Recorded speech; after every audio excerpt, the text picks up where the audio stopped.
For the Beauty of the Earth, arranged by John Rutter.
Good morning, everyone.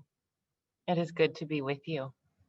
It was strange to be the only one braving the snow to get to the church building on a Sunday morning, but I hope you are warm and safe wherever you are. One of the things that I often say at memorial services in our community is that the task of mourning is to hold grief in one hand and gratitude in the other, and to be stretched large by them. And that has felt especially true this week and this season, as the griefs keep coming, and as we look forward to a Thanksgiving in a few days that for most of us will be unlike any Thanksgiving. And so I think the work of this moment is to just feel all of it in its contradiction, how we can grieve deeply for the 250,000 people now in our country who have died from COVID-19, and know that many of those deaths did not need to happen. And also be grateful for what we do have, the technology that makes things like this possible, the small and modified and different Thanksgiving gatherings, but food and shelter and connection we do have. It is hard. And there's so much to grieve and so much to be grateful for all at once. So come, let us gather in this strange way. Come, let us grieve and be grateful. Come, let us worship together.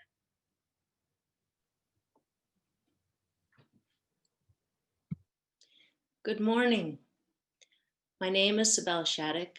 I'm a member of the Sunday Services Committee, and it is my privilege to welcome you to People's Church this morning. Our church building which it's nice to see that Rachel is actually in today, is of course located on the ancestral lands of the Potawatomi Nation. And it seems particularly important to remember that on this Sunday before Thanksgiving, because the holiday is of course associated with a myth about this original feast in which hospitable indigenous people provided sustenance to inept Europeans who had come over and didn't really know how to manage in their new habitat. And we know how many problems there are with this story, how it has been used to simplify history and to gloss over violence and disenfranchisement and theft of land. So of course, as people who take history seriously and find meaning in history, we pay attention to that. And we have to think about reassessing that story. But as a scholar of religions, I have to tell you, it's like most of the other myths I studied in school. It turns out all those great hero stories where one person wins over another and all those great epic battles between gods, most of them have historical conflicts behind them, and most of them are stories told by the winners.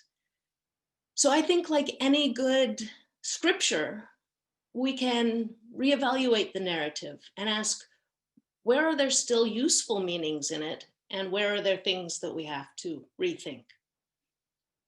I think the reason the story resonates is not because of the funny paper hats that we made in school, the funny Indian headdresses that were completely culturally inaccurate that we made in school when we reenacted the myth in kindergarten and first grade. I think the reason the story has held up and resonated is because it's a story about creating community. It's a story about finding a family that's different from the family you were born into. And in that way, I think we could hold on to that piece of it, recognizing that we also need to address the historical issues that make our society unequal today and that this story speaks to. But we could also hold on to the community creation part of the story. People's Church is a community we have created. It is a community we have chosen to be part of. It's a community where we support each other, where we learn and grow, and also where we hold ourselves accountable to recognize problems in our historical stories, in our communal stories, and figure out how to address them, how to respond to these issues. So welcome to those who have been part of this community for a long time. Welcome to those who have been part of it for a fairly short time, and especially welcome to those who are visiting for the first time.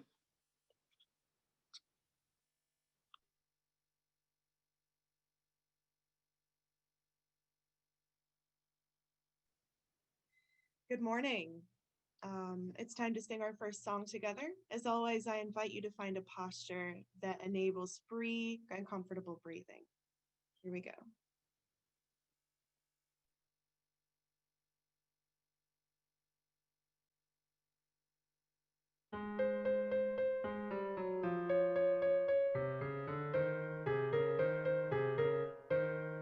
Now let us sing to the power of the sing. Now let us sing to the power of the sing. Lift up your voice, speak out a praise. Now let us sing to the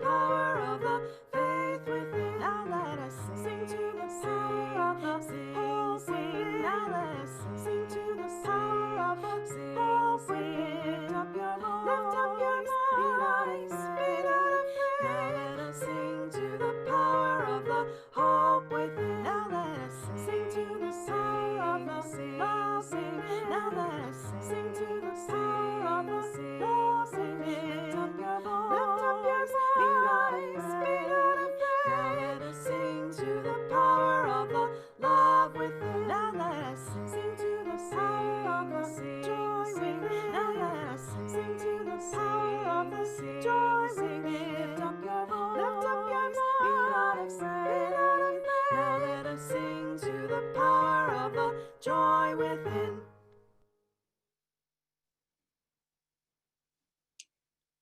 Our chalice lighting words today come from Barbara Peskin. May the glory of the passing away of autumn lie about us, fresh gold for a time. And when dark comes and the cold, may we remember how today we stand in glory, how we walk in bounty heaped upon earth's dark carpet, how we move knee deep in abundance flung against a night's winter curtain. We are thankful for its coming and for its passing.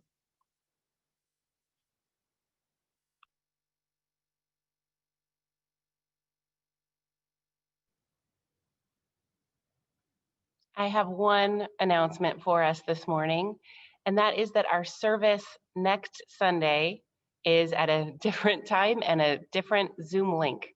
So next week we will be gathering with our Unitarian Universalist siblings in Mount Pleasant. And so their service is at 10:30 in the morning, and it's at a different Zoom link, which I'm not going to recite to you now, but you can find in our newsletter and our weekly emails. Their minister, Drew France, is someone whose ministry I really admire. I think it's going to be a special treat to worship with them. And then they are going to come and join us for a service in January. So in large part, the service today is a love letter to this book called Braiding Sweetgrass. And so our story today is a story from that book. It's a story about the wild rice harvest. And I'm going to share an image with you so you know what I'm talking about. So you can see these are some Ojibwe folks in Minnesota harvesting wild rice. And you see that there's a very long stick. What you cannot see is that people are in a boat. This is the wild rice grows at the place where the lake is shallow. And the way that folks harvest wild rice, the traditional way, is to hit the stalks of the wild rice with a stick, and the grains of rice that are ready for harvest will fall. Some will fall into the boat, and some won't. In Braiding Sweetgrass, Robin Wall Kimmerer tells a story about a man, a white man from Europe, who was invited by an Ojibwe family to go harvesting with them. And he was so excited to see what would happen and how this worked. And so he went out and watched them hit the stalks with the sticks and watched some of the rice fall into the water and not into the boat. And so he was an engineer, and engineers love to solve problems. They're great people to have around in many circumstances. And so this engineer devised this kind of almost a large net that would sort of sit over a boat and reach out further and catch more rice. And so he offered this design to this family and said, I will help you make this so you will have a more efficient rice harvest. And the family said, that is not what we want. We are not the only ones who eat the rice. When we knock it off and some falls in the water, some of that becomes food for the ducks and for everyone else who makes a home in this lake. And some of that sinks to the bottom and starts to grow and reseeds the rice. So we know there will be some for us next year. And so the man learned that sometimes when we are doing something, the most efficient path is not the most important path, or is not the right way to go.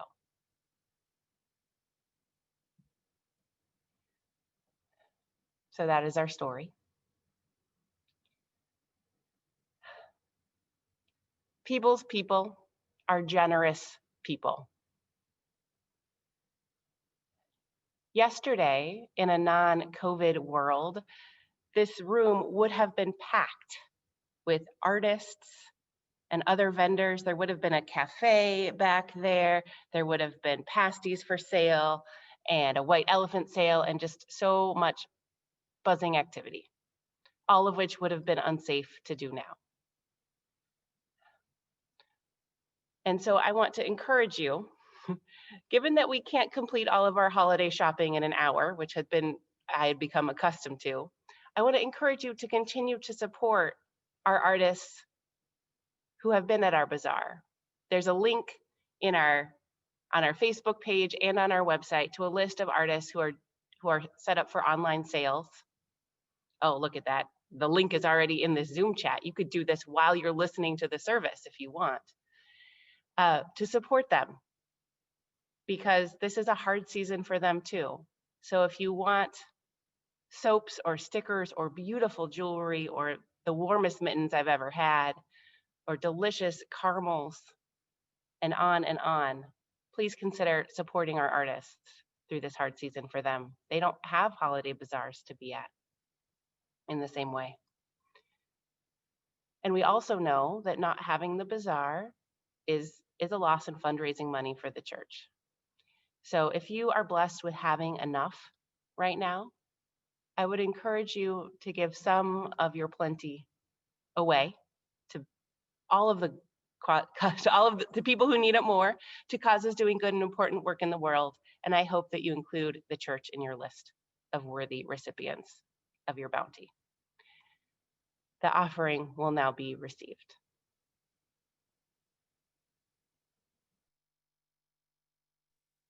First, I must briefly apologize. In the course of this enormous effort put on by the choir, which I hope you will enjoy, I've made some editing errors, as I am an amateur. Please enjoy them, they're humorous.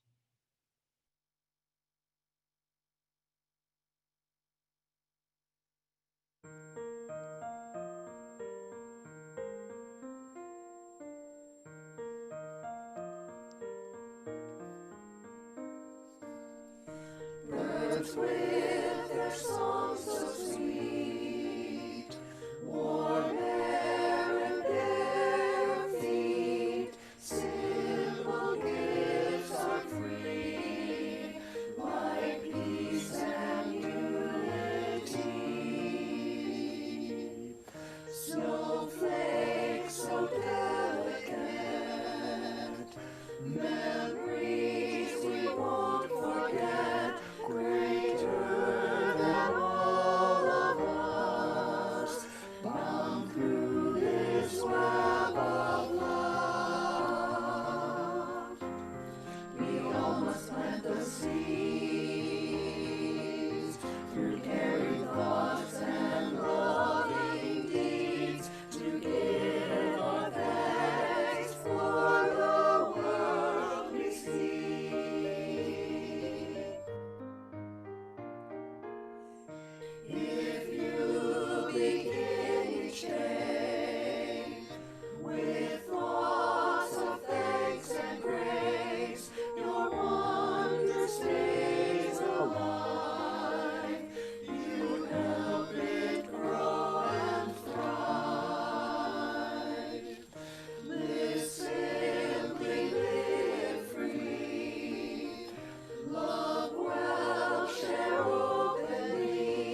Please join me in expressing thanks for the gratitude of our community.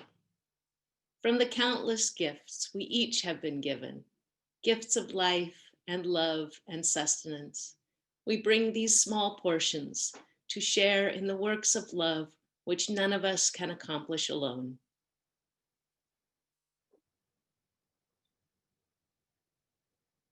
Our words for meditation this morning are the Haudenosaunee Thanksgiving Address. So this is the central prayer and invocation for the Haudenosaunee, which some of us might know as the Iroquois Confederacy, or the Six Nations, the Mohawk, the Oneida, the Cayuga, Onondaga, Seneca, and Tuscarora. These are the people who live in New York State, Southern Canada, and surrounding areas. The Haudenosaunee open and close every social and religious meeting with these words that they have translated into 40 languages and want shared widely.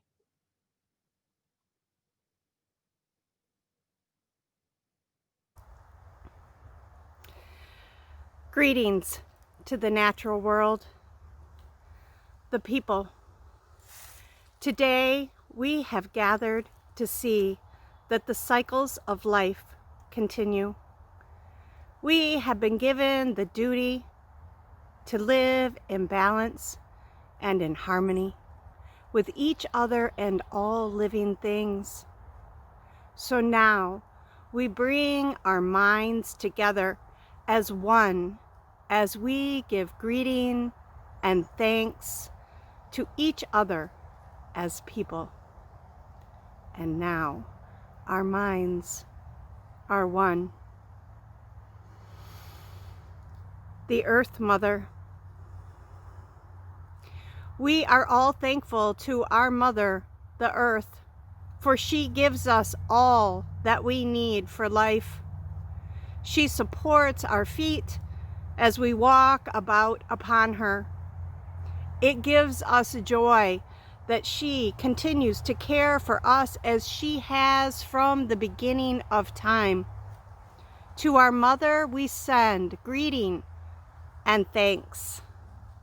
And now our minds are one. The waters. We give thanks to all the waters of the world for quenching our thirst and providing us with strength. Water is life. We know its power in many forms: waterfalls and rain, mists and streams, rivers and oceans. With one mind, we send greetings and thanks to the Spirit of water. And now our minds are one. The fish. We turn our minds to all the fish life in the water. They were instructed to cleanse and purify the water, so they also give themselves to us as food. We are grateful that we can still find pure water. So now we turn to the fish and we send our greeting and our thanks. And now our minds are one. The plants. We turn toward the vast fields of plants. As far as the eyes can see, the plants grow, working many wonders. They sustain many life forms.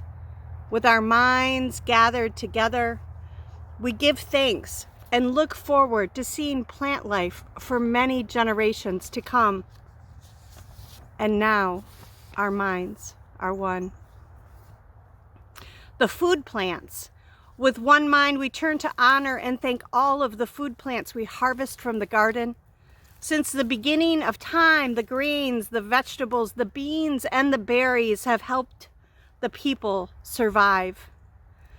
Many other things draw strength from them too.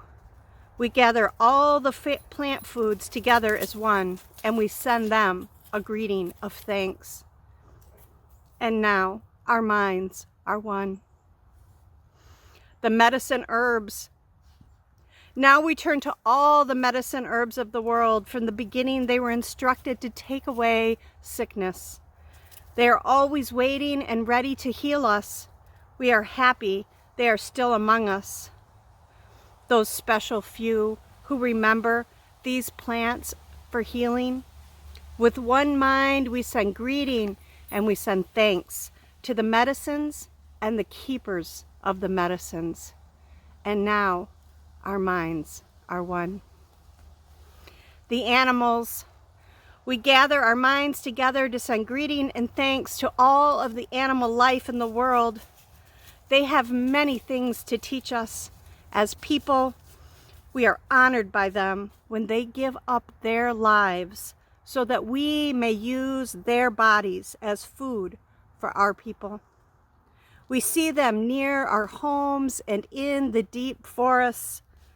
They are glad we are still here, and we hope that that will always be so. And now our minds are one. The trees, and now we turn our thoughts to the trees. The earth has many families of trees who have their own instructions and uses.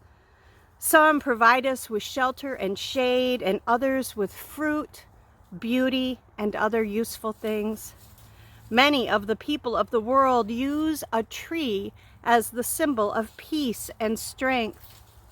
With one mind, we greet and we thank all of the trees. And now our minds are one. The birds. We put our minds together as one and thank all of the birds who move and fly about over our heads. The Creator gave them beautiful songs. Each day they remind us to enjoy and to appreciate life. The eagle was chosen to be their leader. To all the birds, from the smallest to the largest, we send our joyful greetings and thanks. And now our minds are one. The four winds. We are thankful to the powers that we know as the four winds. We hear their voices in the moving air as they refresh us and purify the air that we breathe. They help us to bring the change of seasons.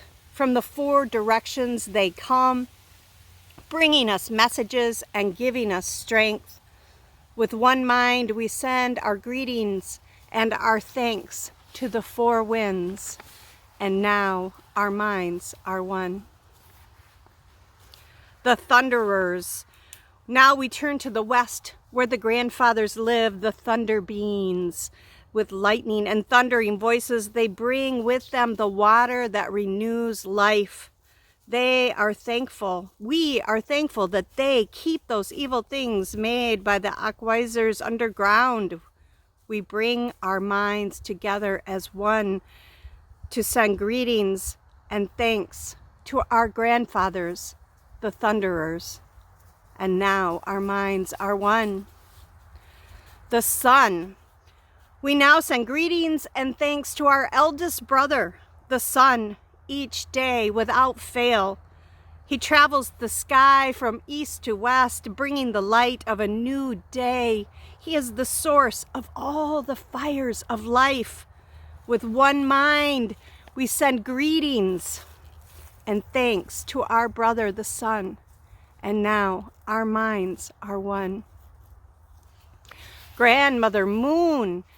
We put our minds together to give thanks to the eldest grandmother, the moon who lights the nighttime sky. She is the leader of women all over the world, and she governs the movement of the ocean tides. By her changing face, we measure time. And it is the moon who watches over the arrival of the children here on earth. With one mind, we send greeting and thanks to the grandmother, the moon. And now our minds are one. The stars. We give thanks to the stars who spread across the sky like jewelry. We see them in the night, helping the moon to give the light, to light the darkness and bringing dew to the gardens and growing things. When we travel at night, they guide us home. With our minds gathered together as one, we give greeting and thanks to the stars. And now our minds are one. The enlightened teachers. We gather our minds to greet and thank the enlightened teachers who have come to help throughout the ages. When we forget how to live in harmony, they remind us of the way we were instructed to live as people. With one mind, we send greetings and thanks to these caring teachers, and now our minds are one. The Creator. We turn our thoughts to the Creator or Great Spirit and send greeting and thanks for all the gifts of creation. Everything we need to live a good life is right here on our Mother Earth. For all the love that is still around us, we gather our minds together as one and send our choicest words of greeting and thanks to the Creator. And now our minds are one. Closing words. We have arrived at the place where we end our words. Of all the things that we have named, it was not our intention to leave anything out. If something was forgotten, we leave it to each individual to send greetings and thanks in their own way. And now, our minds are one.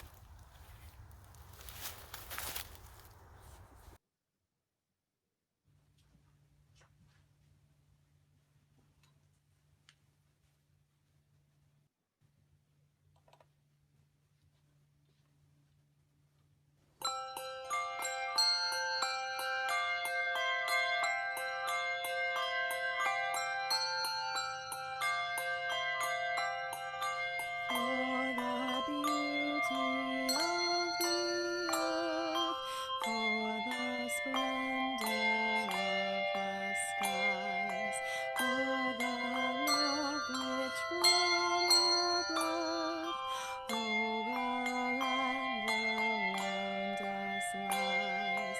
Source of all, to thee we raise this our hymn of grateful praise.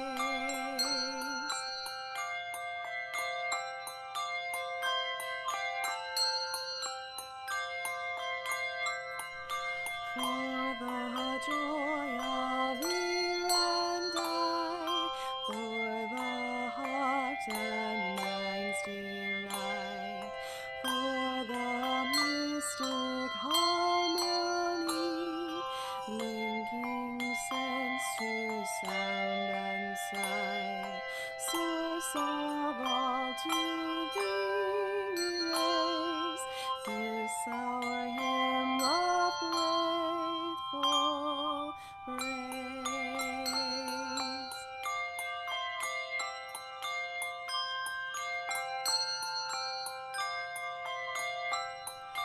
For the wonder of each hour of the day and of the night, hill and vale and tree and flower, sun and moon and stars of light, source of all, to thee we raise this our hymn of grateful praise.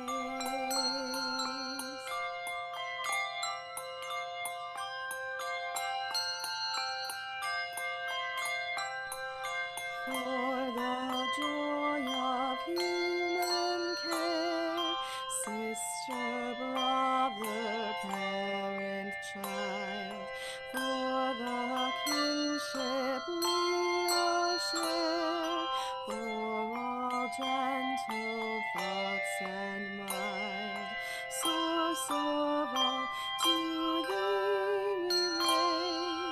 this our hymn of grateful praise.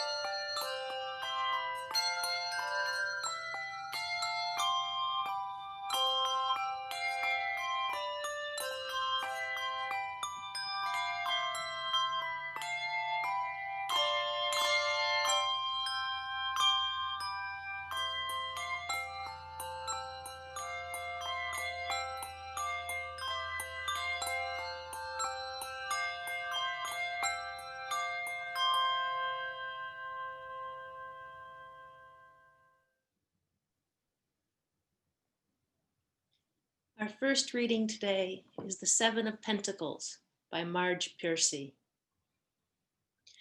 Under a sky the color of pea soup, she is looking at her work growing away there, actively, thickly, like grapevines or pole beans, as things grow in the real world, slowly enough.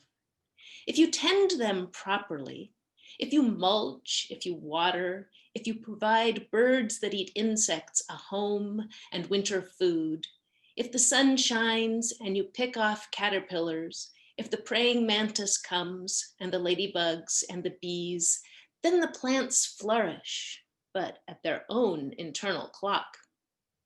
Connections are made slowly. Sometimes they grow underground.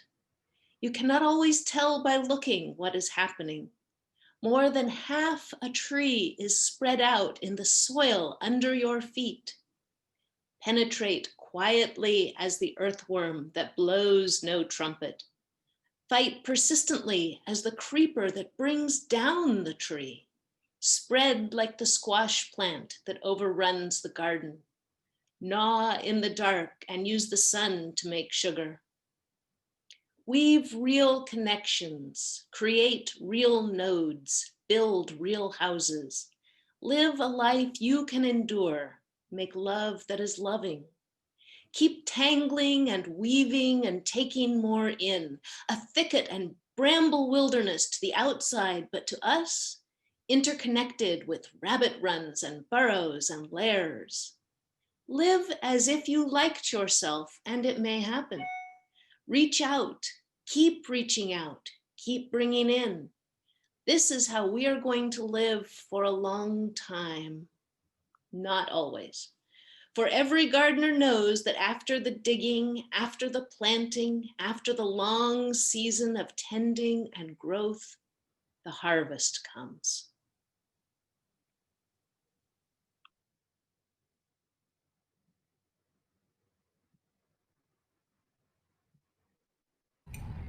Our next reading is from the poet Joy Harjo. She is the Poet Laureate of the United States and a member of the Muskogee Nation. For calling the spirit back from wandering the earth in its human feet.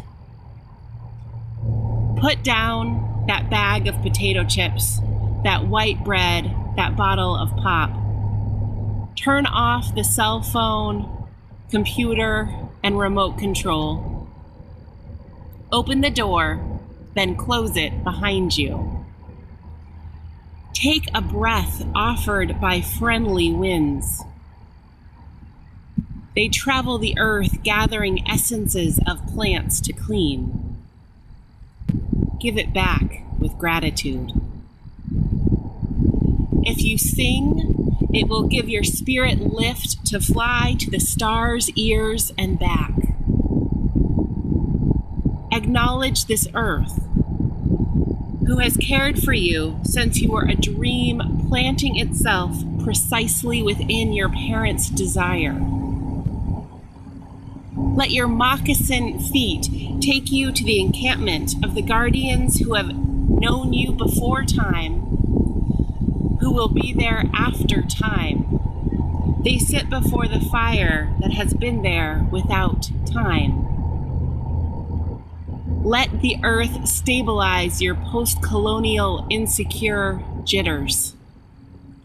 Be respectful of the small insects, birds, and animal people who accompany you. Ask their forgiveness for the harm we humans have brought down upon them. Don't worry. The heart knows the way through, though there may be high rises, interstates, checkpoints, armed soldiers, massacres, wars, and those who will despise you because they despise themselves. The journey might take you a few hours, a day, a year, a few years, 100, 1,000, or even more. Watch your mind. Without training, it might run away and leave your heart for the immense human feast set by thieves of time. Do not hold regrets. When you find your way to the circle, to the fire kept burning by the keepers of your soul, you will be welcomed. You must clean yourself with cedar, sage, other healing plants. Cut the ties you have to failure and shame. Let go of the pain you are holding in your mind, your shoulders, your heart, all the way to your feet. Let go the pain of your ancestors to make way for those who are headed in our direction. Ask for forgiveness. Call upon the help of those who love you. These helpers take many forms: animal, element, bird, angel, saint, stone, or ancestor. Call your spirit back. It may be caught in corners and creases of shame, judgment, and human abuse.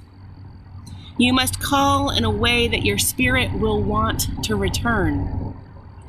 Speak to it as you would a beloved child.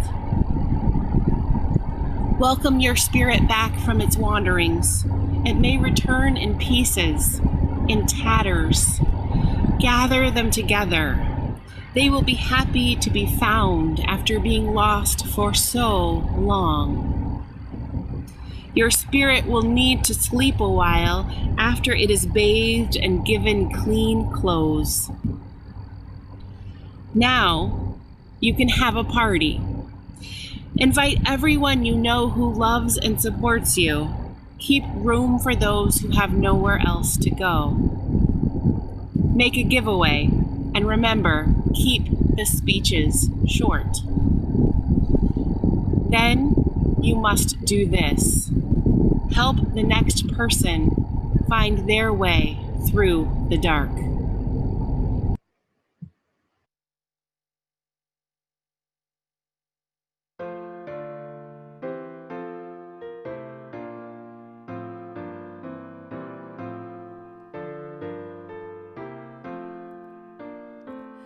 When we went homeward to our land, like dreamers we shall be,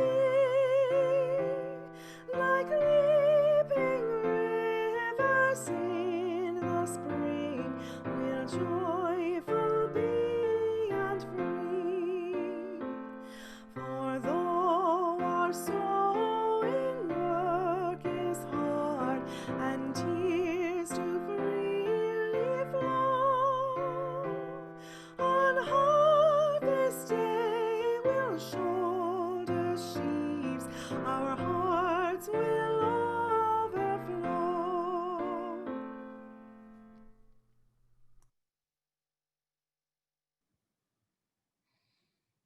I just wanted to share a little bit about my relationship with nature. I've always been a tree hugger, and ever since I was a little kid, I've always felt a deep connection with nature and with animals. And it was these feelings that eventually prompted me to get a master's in environmental studies.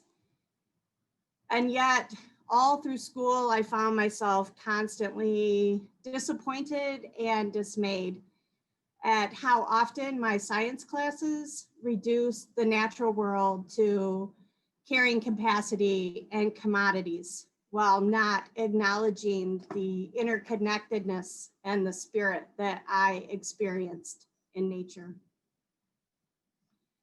This past month, I coincidentally have been reading the book Braiding Sweetgrass that Rachel mentioned earlier. Indigenous wisdom, scientific knowledge, and the teachings of plants. As an environmental biology professor and an Indigenous woman, Robin Wall Kimmerer beautifully bridges these two worlds. The two ways, different ways of knowing and understanding the natural world. I have felt so much validation and affirmation for my worldview as she seamlessly weaves Indigenous stories and holistic worldviews with scientific understandings. While reading this, I was reminded of a time back in 1990 when I was finishing my undergraduate degree in American Studies. I had submitted a petition to drop a class to the committee at the University of Minnesota in the 6th week. It was a fisheries and wildlife course that I was taking. And in the petition I wrote, in the course schedule, this class was entitled Wildlife, Ecology, Values, and Human Impact. I find the title of this course to be very misleading in regards to the content. A much more accurate title would have been Mathematics and Economics in Wildlife Management. I took this course on top of an already full class load and a full-time job because I thought that the subject interested me, and these are the type of issues I hope to deal with after graduation in the form of employment. But this class does not deal with the issues presented in the title. The only human impact that he has referred to, the professor has referred to, is with the hunters, and values have not been discussed. The attached assignment is the final straw. I am being asked to determine the carrying capacity of this land to discern how many hunting licenses can be sold and how to provide the best experience for the hunter. This is one of the absolute last considerations in my life. I believe that animals have values in and of themselves and totally unrelated to human beings. And I don't think my professor has any concept of that. I went on to report my personal overwhelm while writing my senior paper, only to have my petition denied. So last week, as I was searching through a bin of old papers from college, looking for this petition that I remembered writing, right next to it in the same binder was an essay that I wrote for admission to grad school, probably right around the same time frame, around 1990. And here is a little excerpt from that. My professional aims are to preserve the natural environment. I feel that gaining public support for this issue is imperative for progress to be made. I want to help people understand our dependence on nature. I want to replace our anthropocentric view with a biocentric worldview. The general public needs to understand that we belong to a community that includes all living things. When we destroy parts of that community, we are destroying ourselves. All things are connected. I want people to understand that the environment has value beyond economic terms. I want to educate people how to realize that their daily choices and decisions have global ramifications. Consumerism and lifestyle choices have profound effects upon our earth. More people need to be aware of their environmental impact, whether positive or negative. And I feel that environmental problems are the most important issues facing society today. The public cannot risk regarding this as a passing fad. The significance and the urgency needs to be effectively communicated and appropriately responded to. Apathy needs to be examined and compassion developed. The knowledge I gain in grad school combined with my passion and determination will help me to make a positive difference in the world. It is hard to believe that I wrote that 30 years ago. The reality of raising a child as a single mom put much of this passion on the back burner as I moved into survival mode to meet our basic needs for so many years. And yet these feelings still burn so strong within me, and our current situation feels more urgent than ever.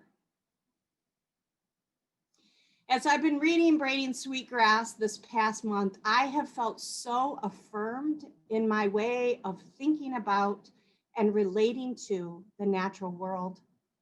Talking to plants, hugging trees, these are natural ways to greet our fellow living beings when we regard them as our relatives. Robin Wall Kimmerer's insights from the perspective of a scientist combined with native wisdom that recognizes all life as interconnected and sacred has moved me deeply. It has reaffirmed the feelings that I feel at the center of my being. And yet my heart has been repeatedly broken and rebroken with the raw and candid portrayals of polluted ecosystems and the destruction of the natural world, alongside the systematic annihilation of Native American cultures and values. And yet at the same time, my spirit has been buoyed and nourished with her visions of ecological restoration that regards the earth as more than just the sum of her parts. Respect and reciprocity are missing from our economic view of the natural world, to the detriment of all. Kimmerer reminds us that each of us comes from people who were once indigenous. And she suggests that we can reclaim our membership into the culture of gratitude that formed our old relationships with the living earth. Regarding reciprocity, she says, our elders tell us that ceremony is a way that we can remember to remember. As we celebrate an honorable harvest today, what are some of the ways that we can bring reciprocity and gratitude back into our daily lives? How can we, each one of us, reclaim that legacy of living with gratitude and reciprocity? What are some ceremonies and rituals that we can do to help us remember to remember? Two simple daily practices I do include saying grace before my meals, which includes acknowledging from where my food comes, expressing gratitude for the hands that planted it and harvested it, packaged it and transported it. I also try to name 3 things every day that I'm grateful for to help me remember that attitude of gratitude. What do you do, or what could you do to acknowledge this sacred circle in your lives? How can each of us offer our gifts to work for the healing of the earth towards wholeness and health? I think these are valuable questions to ponder as we contemplate the honorable harvest today.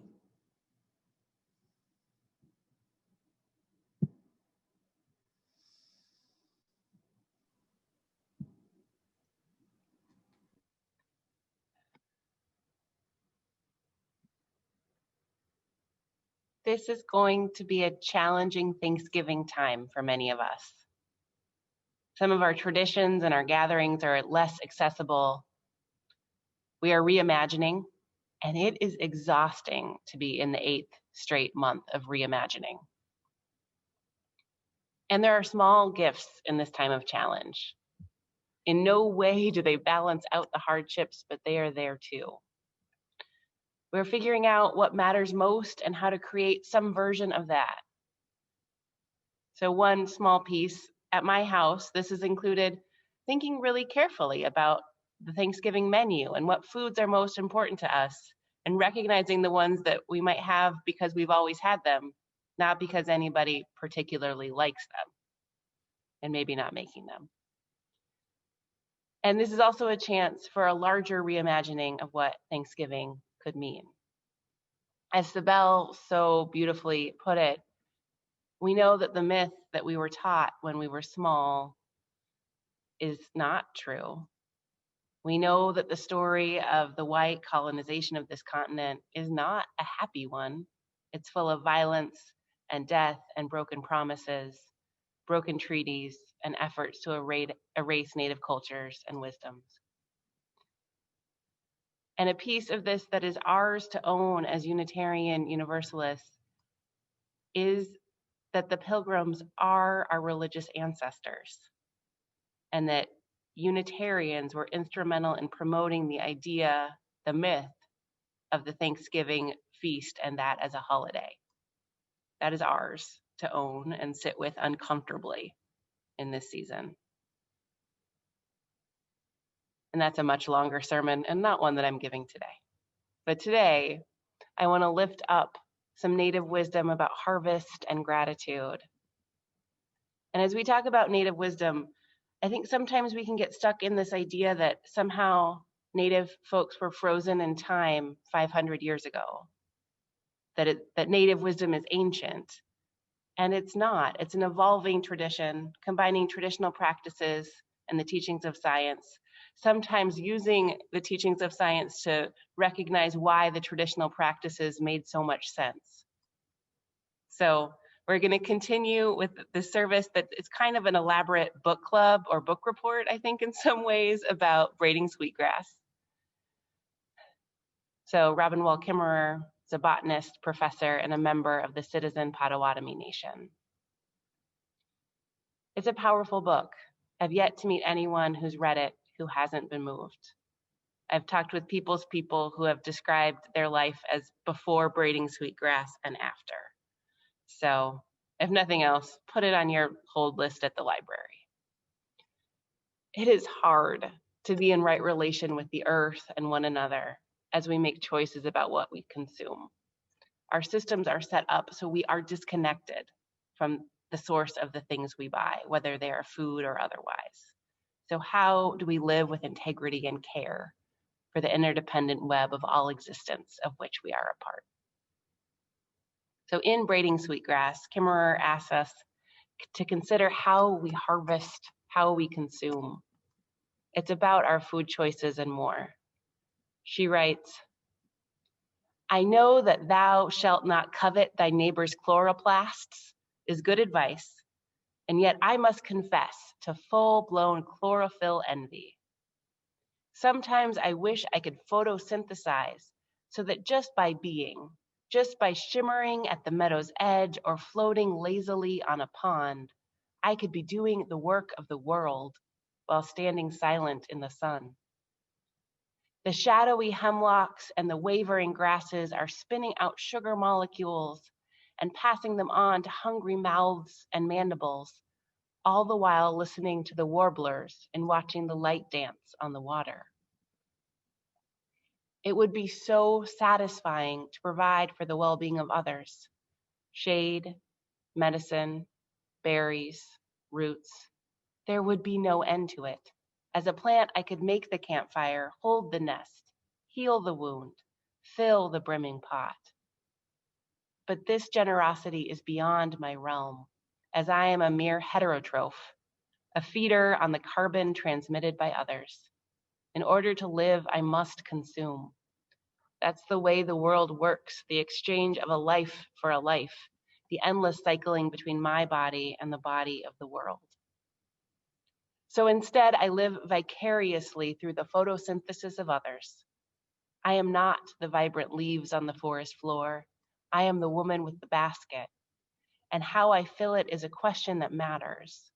If we are fully awake, a moral question arises as we extinguish the other lives around us on behalf of our own. How do we consume in a way that does justice to the lives that we take? How do we consume in a way that does justice to the lives that we take? It is such an important question.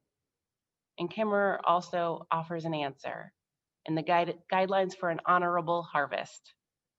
Wisdom from native traditions, never really formalized in a list, but passed down and communicated in the small everyday acts. She tries to make a list, though, for those of us who like a list to organize our thoughts. It includes, know the ways of the ones who take care of you, so you may take care of them. Introduce yourself. Be accountable as the one who comes asking for life. Ask permission before taking and abide by the answer. Never take the first, never take the last. Take only what you need. Take only that which is given. Never take more than half. Leave some for others. Harvest in a way that minimizes harm. Use it respectfully. Never waste what you have taken. Share. Give thanks for what you have been given. Give a gift and reciprocity for what you have taken. Sustain the ones who sustain you, and the earth will last forever. This is hard to do. It's easiest to practice in the garden or in the woods, but we all know the majority of our harvest is not something we actually harvest ourselves. It's harder at the farmer's market, or the grocery store, or the takeout counter, or the drive-through line, but not impossible. A lot of this traditional native wisdom is echoed in other traditions. I think of that ever decreasing slice of pie at a potluck where there's one piece left, and so someone takes half, and then someone takes half, until someone takes half, until there's just like a molecule of pie left in the tin. I think of how we use leftovers. I think of how we teach people to wait until the raspberries are loose on their stem before picking them, until they are ready for us. I think of hunters who are careful stewards of the land and whose hunting helps keep our ecosystem in balance. So we're doing some of these things. And I invite you into more reflection to figure out how you and we might practice more, given the food systems and other systems we are a part of. How do we know when we're not taking more than half, when we don't know where it comes from? So I want to lift up gratitude today, especially in these days before Thanksgiving. So we see it in the Haudenosaunee Thanksgiving Address that Diane read earlier. So the Haudenosaunee nations recite these words before important gatherings, like at the beginning of the school day, every day, over and over again, until it becomes etched in your hearts, part of who they are. Who would we be if we pledged allegiance in this way? Allegiance to the waters and the fish and the food plants, the thunderers, the stars, the enlightened teachers, and the Creator. If we said these words and had them in us in such a way that we then lived them, everything around us would be transformed.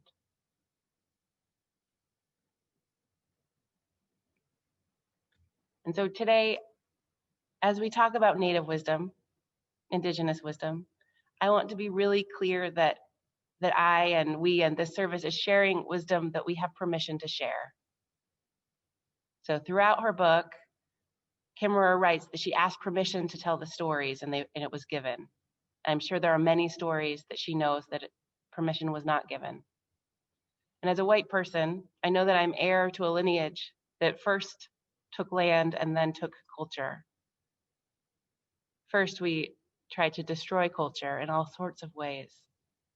And now it's much more common for white people to claim sweat lodges as their practice, or to have a spirit animal, or to use metaphors of totem poles or other ways of taking Native tradition without permission. And that is violence too. And we can't unwind the 500 years of history of colonization on this continent, but we can create new ways forward, ways of greater respect for all of the folks indigenous to this place, plants, birds, animals, people. We can work towards ways of harvesting honorably and practicing gratitude.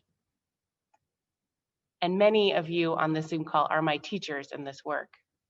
I know this is not news to everyone. And so I'm going to close with another invitation. It's also from Braiding Sweetgrass.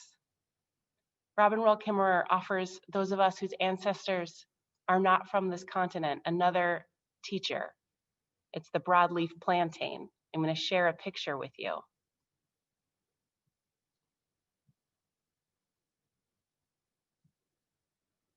So this is a plant that I've seen all over, whose name I never knew, but it is the broadleaf plant. Writes about it.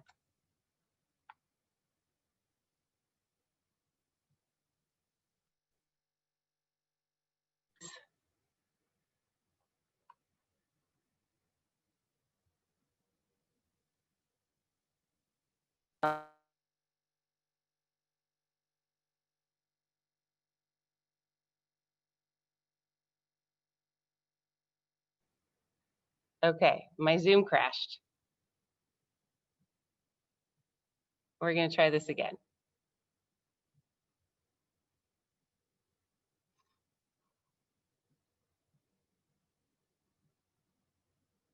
Okay, here's the plant, the broadleaf plantain that is pretty common, whose name I did not know until I read this book.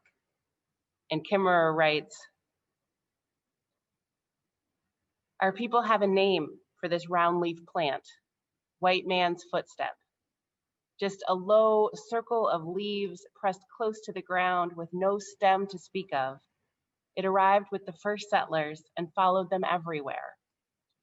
It trotted along paths through the woods, along wagon roads and railroads, like a faithful dog, so as to be near them. Linnaeus called it Plantago major, the common plantain. Its Latin epithet, plantago, refers to the sole of a foot. At first, the native people were distrustful of a plant that came with so much trouble trailing behind. But the first people knew all things have a purpose and that we must not interfere with its fulfillment. When it became clear that white men's footstep would be staying on Turtle Island, staying here, they began to learn about its gifts. In spring, it makes a good pot of greens before summer heat turned the leaves tough. The people became glad for its constant presence when they learned that the leaves, when they are rolled or chewed to a poultice, make a fine first aid for cuts, burns, and especially insect bites. Every part of this plant is useful. Those tiny seeds are good medicine for digestion. The leaves can halt bleeding right away and heal wounds without infection.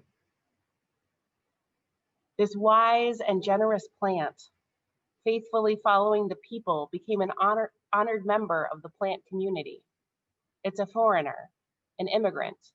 But after 500 years of living as a good neighbor, people forget that kind of thing. Our immigrant plant teachers offer us a lot of different models for how not to make themselves welcome on a new continent. Garlic mustard poisons the soil so that native species will die. Tamarisk uses up all the water. Foreign invaders like loosestrife, kudzu, and cheatgrass have the colonizing habit of taking over others' homes and growing without regard to limits. But plantain is not like that. Its strategy was to be useful, to fit into small places, to coexist with others around the dooryard, to heal wounds. Plantain is so prevalent, so well integrated, that we think of it as native. It has earned the names bestowed by botanists for plants that have become our own. Plantain is not indigenous, but naturalized. This is the same term we use for the foreign-born when they become citizens in our country. They pledge to uphold the laws of the state. They might well uphold the first man's original instructions too. Maybe the task assigned to second man is to unlearn the model of kudzu and follow the teachings of white man's footstep, to strive to become naturalized to place, to throw off the mindset of the immigrant. Being naturalized to place means to live as if this is the land that feeds you, as if these are the streams from which you drink, that build your body and fill your spirit.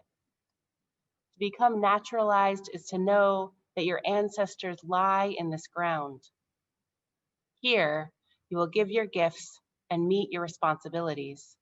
To become naturalized is to live as if your children's future matters, to take care of the land as if our lives and the lives of all our relatives depend on it, because they do.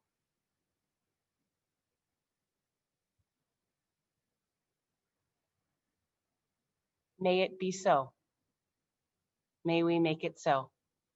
And amen.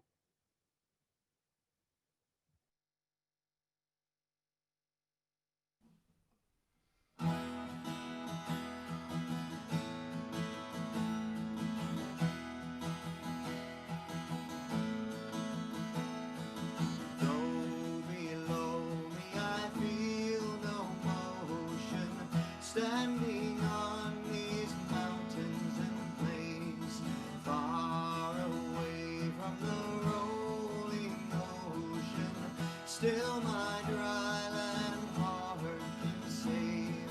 I've been sailing all my life now, never harbor or port have I known.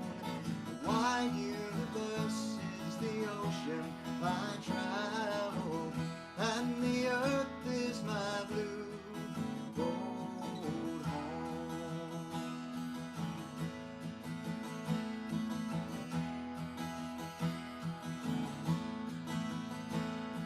Sun, my sail, and moon, my rudder, as I fly the starry seas, leaning over the edge in wonder, casting questions into the deep, drifting here with my ship's companions, all we kindred pilgrim souls, making our way by the light of the heavens in our beautiful blue old home.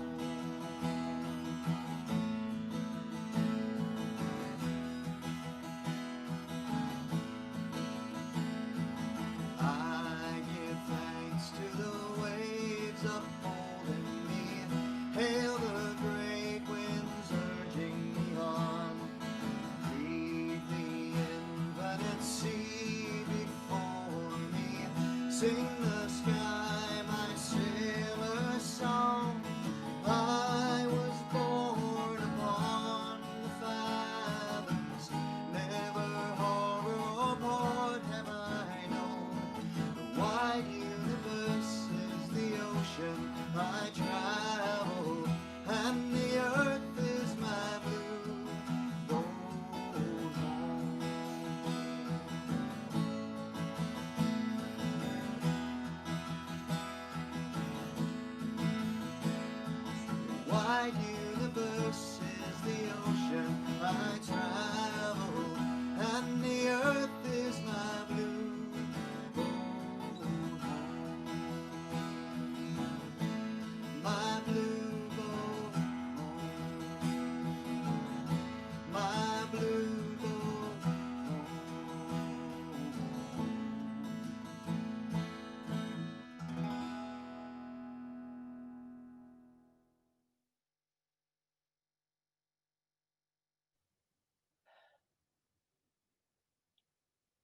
So, dear ones, in this season of grief, in this season of gratitude, in this season of reimagining and recreating and finding what is most valuable in the things that we have always done, I invite you to just go out and do all of that. That's enough. Go in peace, go in love. I am grateful for each of you. Thank you for being here. Thank you for being part of this community.